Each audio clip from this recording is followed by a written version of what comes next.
Hey guys, I wanted to talk to you again about another reading concept. So, the last lesson that we got in reading was fact or opinion. Remember?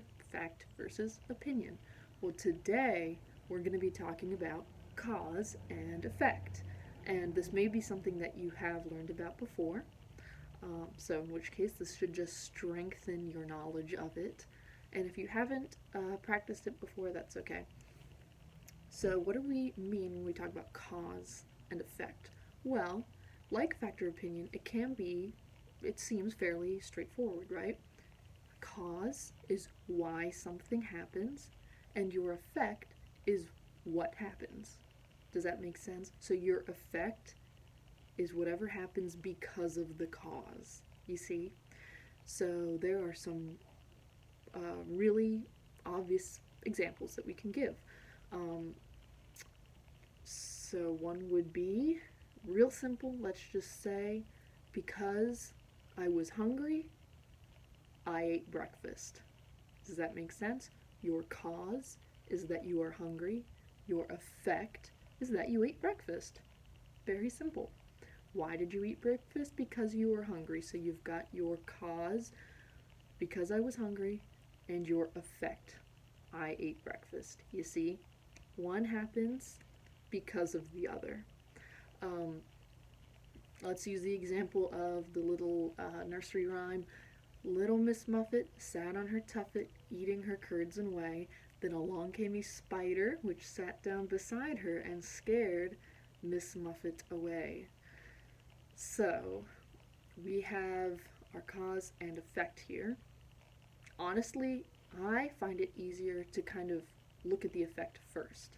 In other words, what ends up happening? She's frightened away, she runs away. And then we have to ask ourselves, why did that happen? Well, why did it happen? Because the spider came and sat down beside her. So your cause is that the spider came and sat down beside her, and your effect is that it scared her away. Now, I will say, don't get tripped up because when you're reading a book or anything, it's not necessarily always in the right order. You may have a cause and effect um, listed. You may have your effect listed and then your cause. Does that make sense? It's not always that boom, boom, clear cut. In this example, it is, right? Along came a spider which sat down beside her. That's your cause, which frightened Miss Muffet away, and that's your effect. But you could have had it worded like um, Miss Muffet ran away far, far, far from home, and all because of a little spider that sat down beside her. You see how we've just flipped it? We have our effect first. She ran far away. And then you say, well, why? Because the spider sat down beside her. Remember, your effect happens because of your cause. Your effect happens directly because of the cause. Um, Sorry, there's like hair floating around, lint particles floating around. So, anyway, I thought I would give two more examples from the book that I've been reading aloud when Zachary Beaver came to town. So hopefully you've been listening to it so you'll be able to think of the answer before I say it. And I want you to think of what you think the answer is. I'll give like a little pause and then I'll say it and we'll see if we thought of the same thing. So I'm going to give you one cause and then I'm going to give you one effect and you guess the cause and the effect. So let's start with um, the effect first. Okay, I'm gonna give you an effect. Toby was extremely nervous about getting into trouble with the law, or just he was just extremely nervous, right? From what we've read, we've only read one time that he was really scared and nervous about something. That is the effect. He was really nervous about getting into trouble. What was the cause? I'll put the Jeopardy music up. So the cause was, if you remember, that he and Cal accidentally broke Zachary Beaver's trailer window, remember? I think it was with a rock that they were throwing and they accidentally busted his window out. So the cause was because they threw a rock that busted Zachary Beaver's window. The effect is that Cal was extremely nervous about getting into trouble. Does that make sense? His nervousness is directly caused because of the rock that busted the window. Now I'm going to give you another one. I'm going to give you the cause first, and you have to think of the effect. So the cause is that Kate, remember that is Cal's sister, Kate was a very inexperienced driver. What was the effect of that? It's happened, I think, at least once. Do you remember? So because Kate was a very experienced driver, that's our cause. Our effect is that she ran into a fire hydrant. Remember? I'm pretty sure it was a fire hydrant. She crashed that car into something. Pretty sure it was a fire hydrant. So because Kate is an inexperienced driver, effect, she drove the car into a fire hydrant. You see?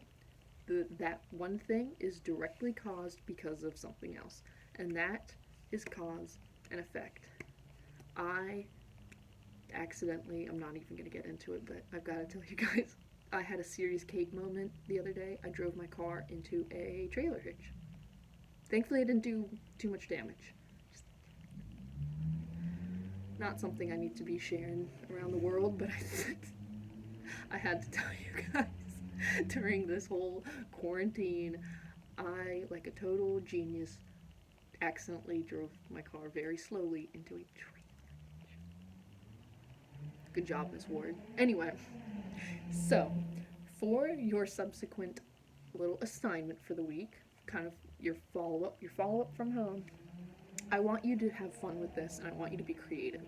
So I thought what you can do is each day write 3 to 5, I'll keep it flexible, 3 to 5 cause and effects for different things. In other words, one day you can watch a movie.